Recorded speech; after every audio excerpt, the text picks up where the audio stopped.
Amir lived in a small and peaceful neighborhood where life moved at a slow and steady pace. Every morning he enjoyed a cup of tea while sitting near the window of his home. From there he could see children riding their bicycles to school, parents leaving for work, and neighbors greeting each other with polite smiles. It was the kind of place where people valued order and routine.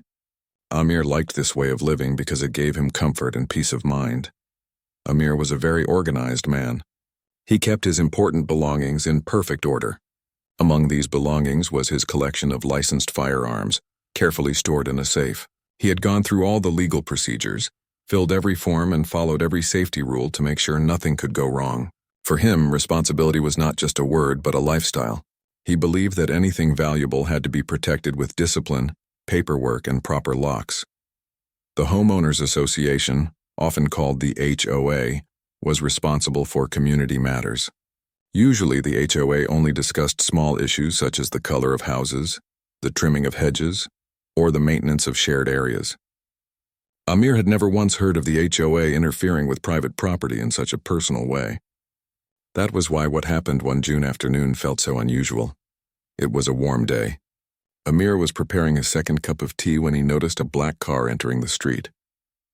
The car stopped near the middle of the cul-de-sac, and 3 people stepped out. They wore dark jackets with the letters HOA printed in large white font across the back. Their movements were sharp and purposeful, almost as if they were trained to act in a certain way. This was not how neighborhood volunteers usually behaved. From the window, Amir watched them walk from house to house. They carried clipboards, folders, and one of them held a rolled paper in his hand. He noticed that they were not chatting casually with neighbors. Instead, they spoke in firm tones, nodding quickly, and then moved to the next house. The behavior was unusual enough to make Amir feel uneasy. When the group reached his house, one of the men knocked firmly on the door. Amir slowly opened it, keeping the chain lock in place. The man standing in front smiled politely, though his smile looked rehearsed. He introduced himself as part of the HOA safety team and said they had an official order to collect firearms from houses in the neighborhood. Amir was surprised by the statement. He had lived in the area for years and knew that the HOA had no such authority. They could send warnings about noisy pets or unpaid fees, but they could not seize personal belongings, especially licensed items that were registered under state law. Amir asked to see the order. The man handed over a laminated sheet of paper with a seal printed at the top. At first glance, it looked official, but when Amir studied it more closely, he noticed small details that felt strange. The seal was slightly tilted, the signature was blurry, and the formatting of the letter did not match the professional style used by legal offices. Amir's suspicion grew stronger. Remaining calm, Amir asked politely who had issued the order. The man replied vaguely that it came from the Community Safety Division. Amir had never heard of such a division in connection with the CHRONICLES.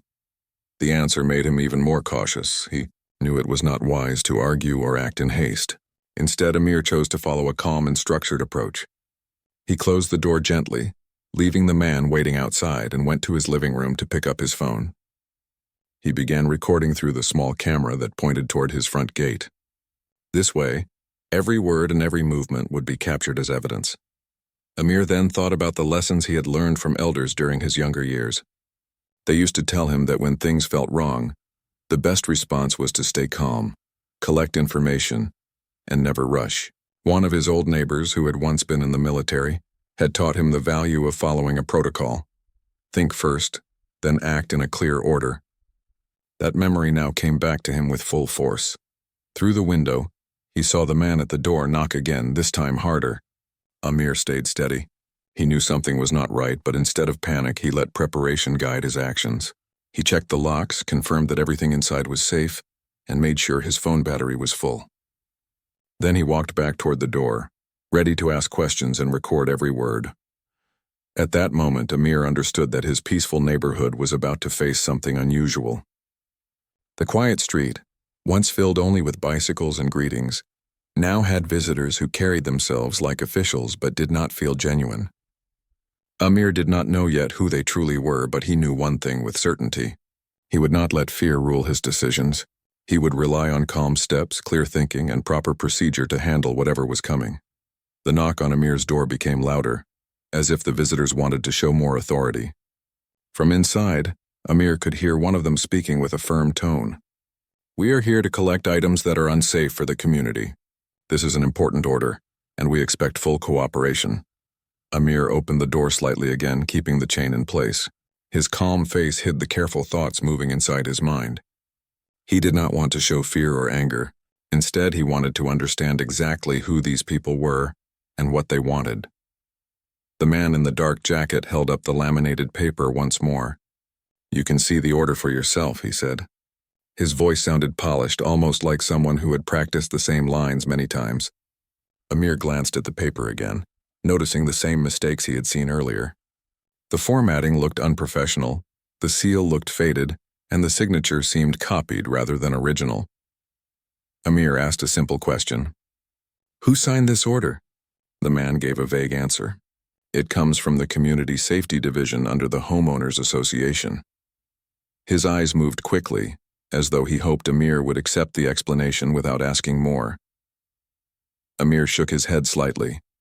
"The HOA cannot take private property. If you believe otherwise, please call the police and have them explain it." The other two visitors shifted uncomfortably. One of them, a woman, unrolled another sheet of paper and read out a line that sounded like a rule.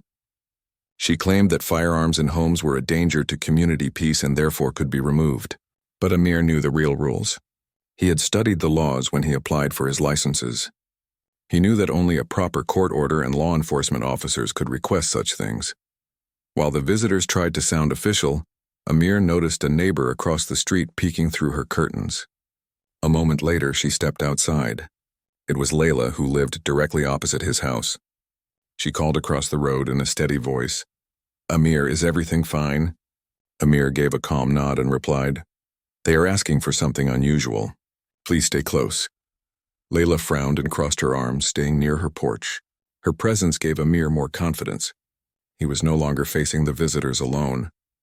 The man with the clipboard tried a new approach. He spoke in a smoother voice.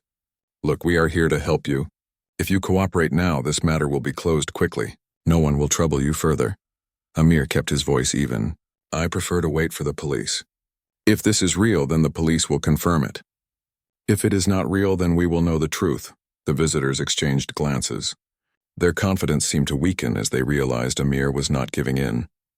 They raised their voices slightly, trying to sound more official, but Amir did not react. Instead, he reached for his phone and called the non-emergency number for the local police. He explained the situation clearly, giving the address, the number of visitors, and the strange documents they carried. The operator on the other end asked for details and said an officer would be sent to check. Amir placed the phone on speaker so that the visitors could hear. This small act made a difference. Now the visitors knew that the situation was being recorded not only by Amir's camera, but also by the local authorities. Layla came closer and stood at the edge of Amir's yard. "Do you want me to call the HOA president?" she asked. Amir nodded. She quickly pulled out her phone and made the call. Within minutes, she returned with surprising news. "The HOA president says no such order was made. He is shocked that anyone would use the association's name this way." The visitors did not respond immediately. Their faces showed signs of unease. The man who had spoken so confidently earlier now avoided eye contact. The woman holding the paper rolled it back quickly, as though she did not want anyone else to read it. Other neighbors, noticing the commotion, began stepping outside too. A man watering his plants paused to watch. A young couple down the street stood at their driveway, whispering to each other while recording with a phone. The quiet cul-de-sac was now filled with curious eyes, and the visitors no longer held the same power they had when they first arrived. Amir addressed them one last time. His tone was steady but firm. "If you believe you have a lawful order, you must wait here until the police arrive. I will not allow entry into my home without proper proof." The visitors hesitated. They did not step forward, but they also did not leave. They stood at the sidewalk, their earlier energy fading into silence. The sound of neighbors whispering, doors opening, and phones clicking made the air heavier. Amir closed the door gently but left the chain in place. He knew the police would arrive soon. Until then, he would stay calm, keep recording, and let the truth come to light. For Amir, it was not about confrontation. Amir stood quietly behind the door, listening to the murmurs outside. The visitors were waiting at the sidewalk, their voices low and uncertain. The neighborhood had begun to notice, and that gave Amir more strength. He remembered the words of his old neighbor, a retired officer, who once told him, "When trouble comes, do not rush. Follow a protocol, think in steps. Order defeats confusion." Those words now echoed in his mind. To Amir, military protocol did not mean aggression. It meant calm, organization, and a clear path of action. He believed that discipline was the best shield against chaos. Instead of panicking, he focused on small, practical steps that would protect him and his neighbors. The first step was documentation. Amir placed his phone on the small shelf near the window so that it continued recording the front yard and the visitors. He also turned on his laptop and started a live video stream to the private neighborhood group. With a short message, he wrote, "Strangers claiming HOA order to collect firearms. Please stay aware. Recording evidence." Along with the message, he uploaded a photo of the paper he had been shown and the license plate of their car. Within minutes, replies began to appear in the chat.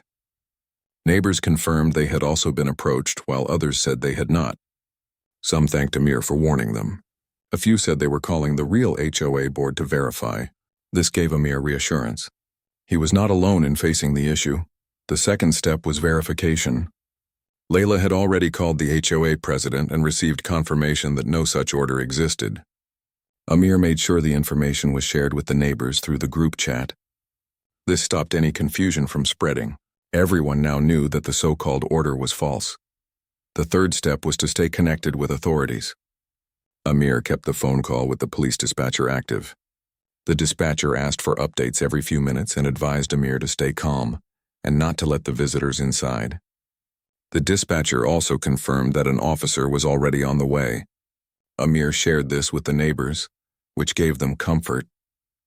While Amir followed these steps, the visitors tried to maintain their image of authority. The man with the clipboard paced near the gate, sometimes glancing at the growing crowd of neighbors. The woman whispered something to him, and the third man stood with crossed arms looking restless. Their earlier confidence was slipping away. Meanwhile, more neighbors gathered at a safe distance. Mrs. Alvarez, an elderly woman known for her warm personality, stood near her porch with her phone held high, recording everything. A young man from down the street walked closer, holding a small notebook to write details. The atmosphere shifted from quiet fear to collective observation. The visitors were no longer in control. The neighborhood was watching, and the truth was slowly unfolding. Inside his home, Amir reviewed his steps again like a checklist. Record, verify, inform, and wait. He thought of this as his personal protocol. It was not dramatic, but it gave him peace of mind. He knew that when emotions rise, mistakes are easy. But when order is kept, solutions appear naturally. Finally, after what felt like a long wait, the sound of a police siren grew louder. A patrol car turned into the street and parked near the visitor's car. The officer who stepped out wore a uniform everyone recognized. His calm presence immediately changed the scene. The neighbors whispered in relief, and the visitors straightened themselves as if hoping to appear legitimate in front of the officer. The officer walked toward Amir's gate and first spoke to him politely. "Sir, are you the one who called?" Amir nodded and explained everything clearly. He described the documents, the claims, and the reaction of the HOA president. He handed the officer his phone with the video recording. The officer listened carefully, asking short questions and writing notes. Then the officer turned to the visitors. He asked for their badges, identification, and the so-called order. The man with the clipboard handed it over. The officer studied the paper for a long moment, then asked specific questions. The visitors answered, but their responses were vague and inconsistent. The officer's face remained neutral, but his tone became firmer. The neighborhood grew silent, waiting for the officer's decision. Amir stood calmly at his door, knowing he had done his part. He had not shouted, he had not panicked, and he had not allowed the situation to spiral. He had followed his steps with discipline, and now the responsibility was in the hands of the real authorities. As the officer continued to question the visitors, Amir felt a quiet sense of reassurance. His protocol had worked. He had chosen patience over haste, clarity over confusion, and order over chaos. Whatever the outcome, he knew he had responded in the right way. The peaceful street, though shaken by unusual events, now carried a sense of unity. Neighbors stood together, watching the scene unfold. The visitors no longer seemed powerful. Instead, they looked out of place in a community that had chosen calm strength over fear. The police officer stood calmly in front of the three visitors, asking for their identification once more. His voice was steady but firm, the kind of tone that carried quiet authority. The neighbors remained gathered along the sidewalks, some still recording the scene with their phones. The whole street had turned into a silent stage where the truth was about to be revealed. Amir stayed near his door, hands resting at his sides, breathing slowly. He did not want to interfere now. He had already followed his steps. The situation was in the hands of the officer, and Amir trusted the process. The man with the clipboard reluctantly pulled out a wallet and showed a card. The officer looked at it for several seconds, then compared it with a small notepad he carried. His eyebrows moved slightly as if he noticed something unusual. He then asked the woman for her identification. She too gave a card, and the third man followed with his. The officer carefully studied each card under the porch light. His silence made the visitors uneasy. The woman shifted her weight from one foot to the other. The man with crossed arms avoided eye contact, staring instead at the pavement. The crowd of neighbors leaned forward, waiting for an answer. Finally, the officer spoke. "These cards do not match the format of our local HOA security partners. Also, this document you presented is not valid. It carries no official signature, no seal, and no authorization from the HOA board." His words were clear, spoken loud enough for the neighbors to hear. A quiet murmur spread through the crowd. Some neighbors nodded, while others whispered to each other. The false picture the visitors had painted was falling apart. The officer continued his questioning. "Who gave you the authority to collect items from residents?" His eyes stayed on the man with the clipboard. The man hesitated, his lips parting but no words forming. When he finally spoke, his answer was vague. "We were asked by a committee," he said. The officer asked, "Which committee? Can you provide names?" Again, the answer was unclear. The woman tried to interrupt, claiming they were just following directions, but she could not give details. The officer's expression remained neutral, but everyone could feel the weight of his silence. Amir noticed the shift in energy. At first, the visitors had appeared confident. They spoke with authority, trying to pressure residents into compliance. But now, with simple questions and calm observation, their image was crumbling. The mask of power they wore had been removed, revealing uncertainty beneath. Layla, standing near the window inside the house, whispered to Amir, "They cannot answer because they never had real authority." Amir nodded gently. He felt grateful that she had called the HOA president earlier. That one call had brought clarity before things could spiral out of control. The officer then looked toward the crowd and raised his voice just enough for all to hear. "Everyone should know there is no order from the HOA to take any property. Please do not hand over anything to these individuals. If anyone was pressured, report it immediately." The neighbors responded with agreement. Some clapped softly while others simply voiced relief. Mrs. Alvarez raised her phone high again and announced, "I recorded everything." The young man with the notebook lifted it and said, "I wrote down their car details." The unity of the community was becoming clear. The visitors, realizing the street was no longer under their control, tried to speak again. The man with the clipboard attempted to argue, saying there had been a misunderstanding. But the officer cut him off politely. "We will sort this at the station. For now, please remain by your car while I verify your identities." His tone was final. The three visitors exchanged uneasy looks. Their earlier confidence was gone, replaced by nervous glances and tense shoulders. The neighbors no longer feared them. Instead, the visitors looked small against the backdrop of a community that had chosen calm strength. Amir felt a deep sense of relief. His protocol of recording, verifying, and waiting had allowed the truth to surface naturally. He had not needed to raise his voice or take rash steps. The system had worked, and the community had come together to protect itself. As the officer guided the visitors back toward their car, Amir took a slow breath and stepped outside for the first time. His neighbors greeted him with nods and smiles. Mrs. Alvarez gave him a thumbs up. The young man with the notebook walked over and said, "Thank you for warning us in the group chat. Without your message, I might have believed their story." The visitors sat on the edge of their car, while the officer checked their information through his radio. The crowd of neighbors stayed nearby, not too close, but close enough to show their concern. Phones still recorded, and the quiet hum of whispers filled the night air. The once ordinary street had turned into a scene of mystery, and everyone waited for the next step. Amir stood on his porch, Layla beside him. Though the tension had lessened, he knew the story was not finished. He wondered who these people really were, and why they had chosen this neighborhood for their act. He had learned long ago that behind every strange event, there was usually a plan, even if it was poorly made.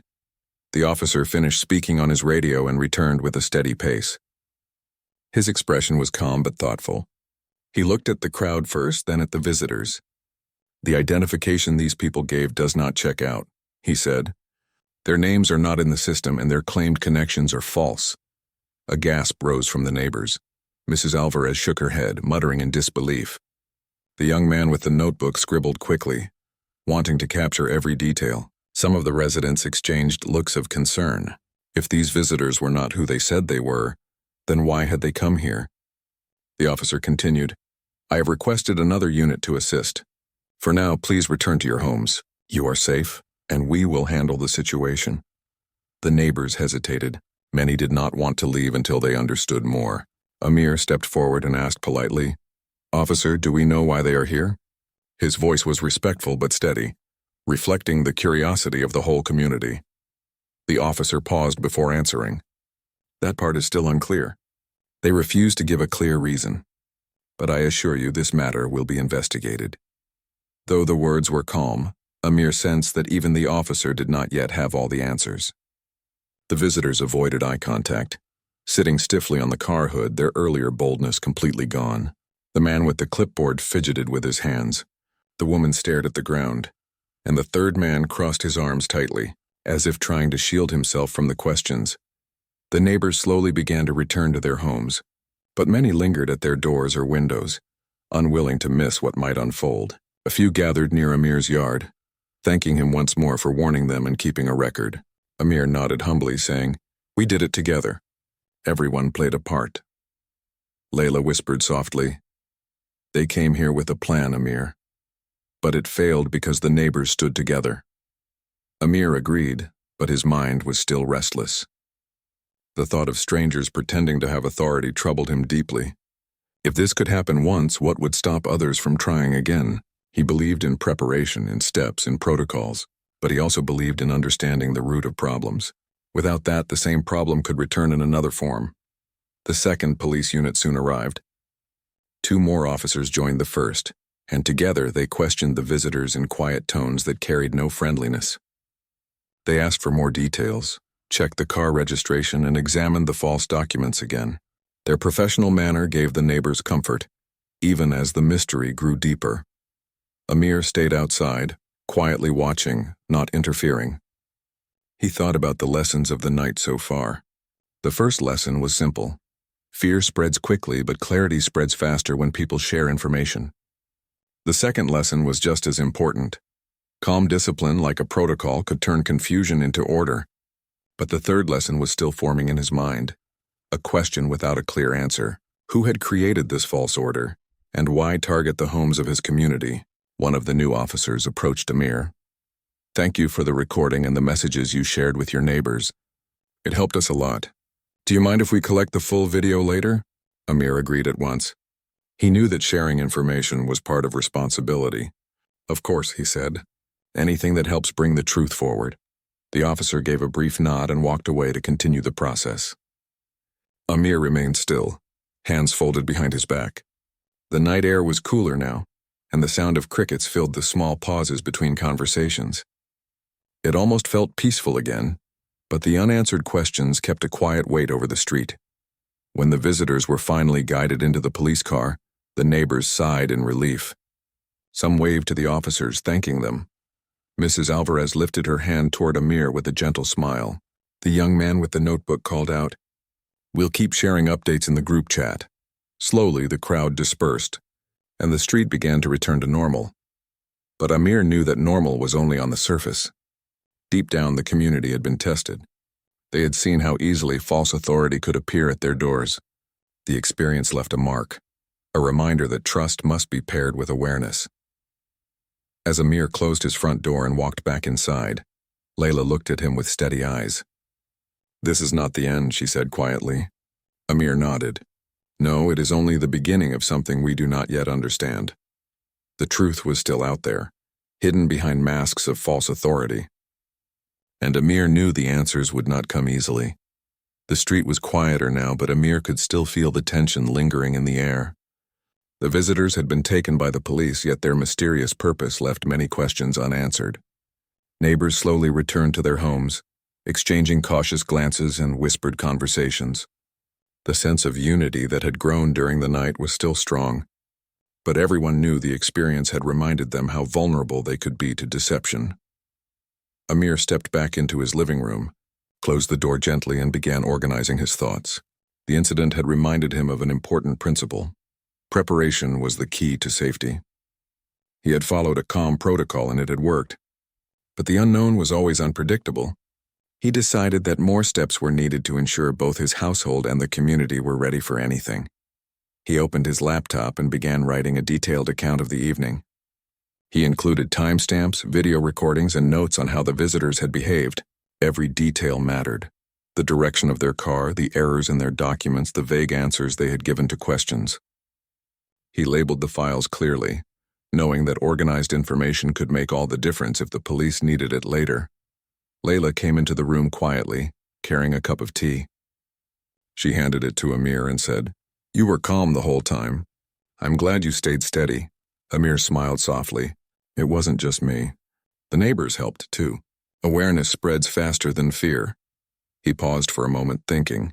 The visitors had acted as though they had authority, and for a short while they had created confusion. But clarity and calm had revealed the truth. Amir realized that a plan for the unknown did not need to be complicated. It only needed order, communication, and patience. After finishing his notes, Amir decided to contact a few neighbors personally. He sent messages to those who had gathered outside, suggesting a short meeting to discuss safety measures and awareness strategies. Within an hour, several neighbors arrived at his house, keeping respectful distance but showing clear interest. Amir greeted each of them with a calm smile. "Tonight reminded us of one thing," he said. "Preparedness is not about fear. It's about knowing what to do when something unusual happens." We all saw that together. The neighbors nodded. Mrs. Alvarez, still holding her phone, spoke first. "We need a way to recognize false authority quickly. Something simple so everyone can check before responding." Amir agreed. "Exactly. If we have clear signs and steps, confusion will not spread." He suggested a short set of guidelines.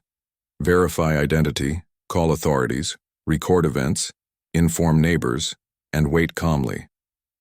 "We do not need to act rashly. We just need order," he said. One of the younger neighbors, Karim, added, "We can also have a group chat. Share updates immediately. That way everyone knows what is happening." Amir smiled. "We already started that tonight and it helped. Let's improve it." The discussion continued for a while. They talked about checking identification carefully, knowing the real HOA contacts, and documenting anything suspicious. Each suggestion was simple but effective. Amir listened patiently, guiding the conversation so that it remained calm and focused. As the evening progressed, Amir reflected on the night's lessons. The visitors had tried to create fear by pretending to have authority. But fear could be countered with preparation, calm thinking, and collective action. This thought gave him a quiet sense of satisfaction. He had not just protected himself, he had helped his neighbors stay safe too. Layla, watching the neighbors interact, whispered to Amir, "Do you think they will come back?" Amir thought for a moment. "Maybe, but now we are ready. We know what to do. We have a plan, and we will follow it calmly. Preparation is stronger than surprise." The meeting ended with a sense of quiet determination. The neighbors returned to their homes carrying the feeling that they were better prepared than before. Amir remained standing at the window for a few minutes, observing the street. It was calm again, yet the night carried a new awareness. People had learned that even in a quiet neighborhood, vigilance and order were essential. Finally, Amir returned to his living room, closing the blinds gently. He felt a sense of closure for the moment, but he also understood that vigilance would always be part of life. The evening had been a test, and it had taught valuable lessons. Calm.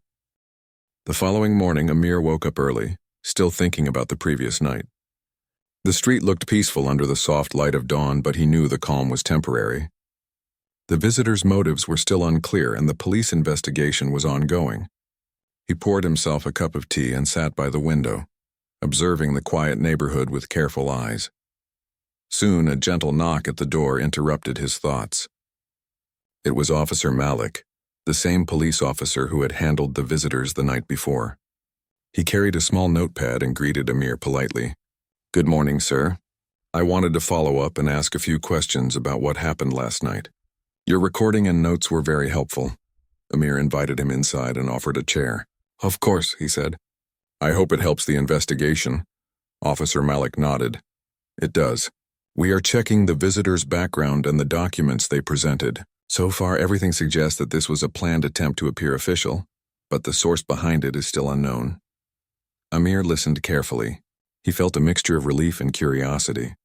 The relief came from knowing the immediate threat had been managed, while the curiosity came from wanting to understand why such an attempt was made in his quiet neighborhood. "Can you tell me again exactly what happened?" the officer asked.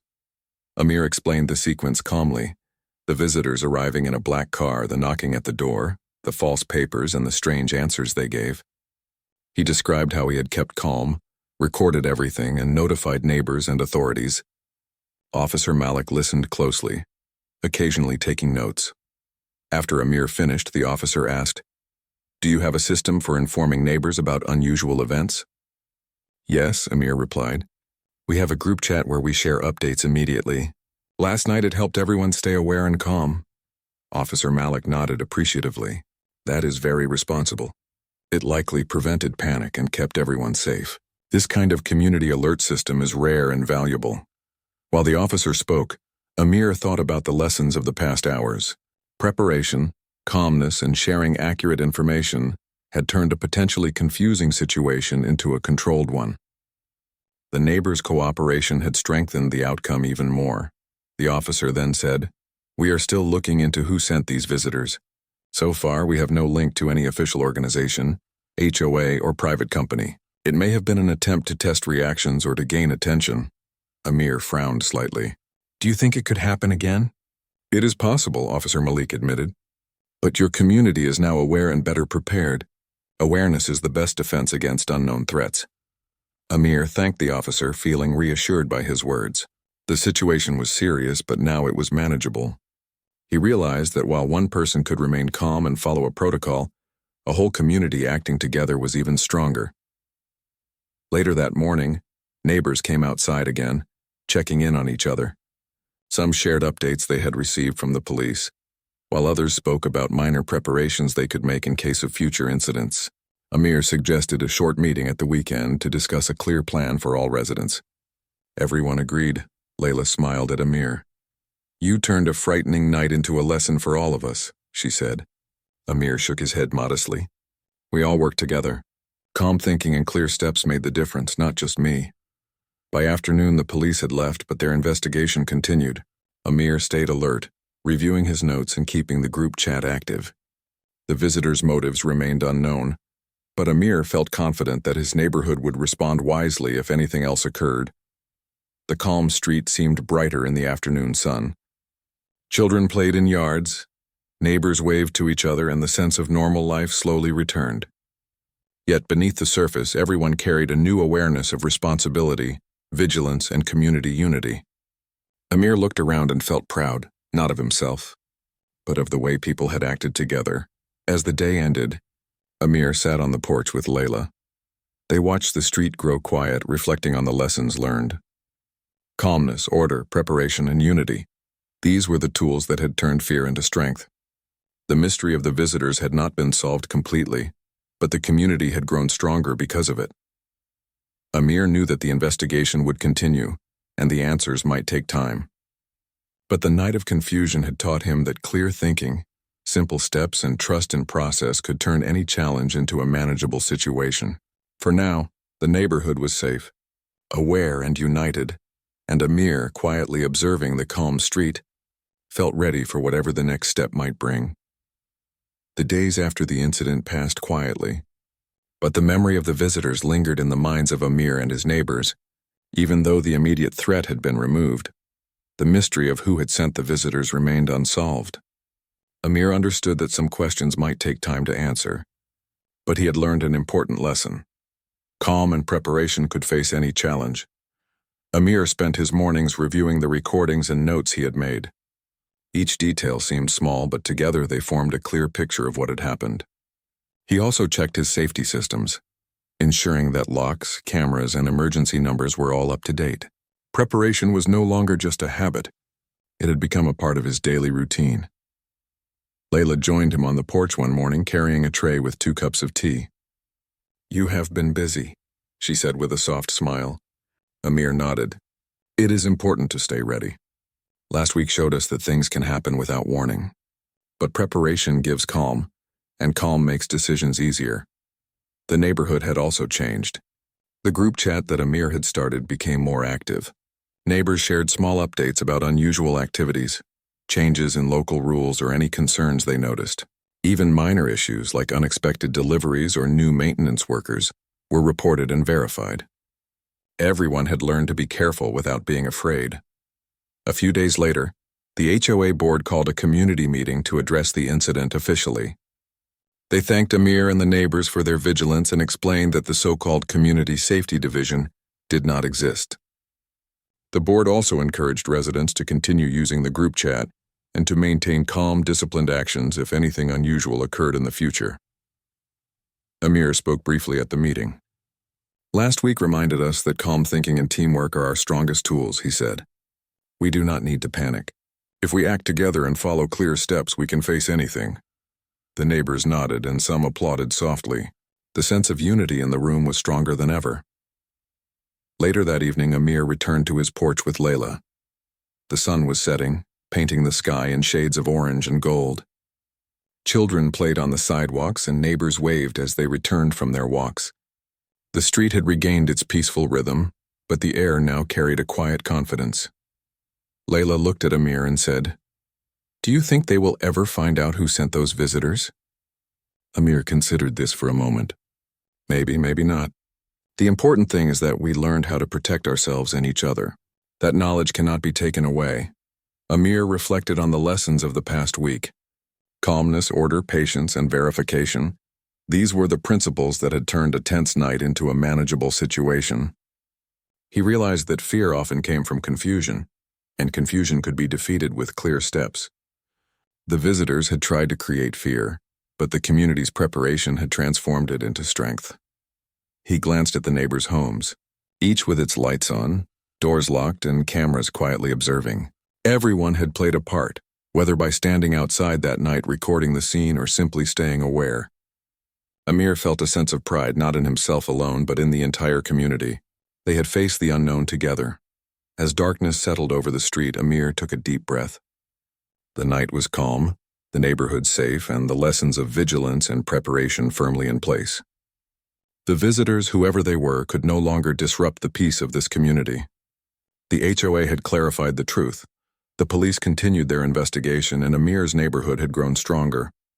Layla sat beside him, and together they watched the stars appear. "We can rest now," she said quietly. Amir nodded. "Yes, but we will always be ready." For Amir, that readiness was more than a plan or a protocol. It was a mindset, a way of life that combined calm thinking, careful preparation, and community support. He had learned that ordinary people, acting with discipline and unity, could face extraordinary challenges. And as the night deepened, the quiet neighborhood remained peaceful, confident, and prepared. Life returned to its usual rhythm, but the strength gained from that week of uncertainty would stay forever. Amir smiled, knowing that whatever came next, the community would face it together, calm and ready.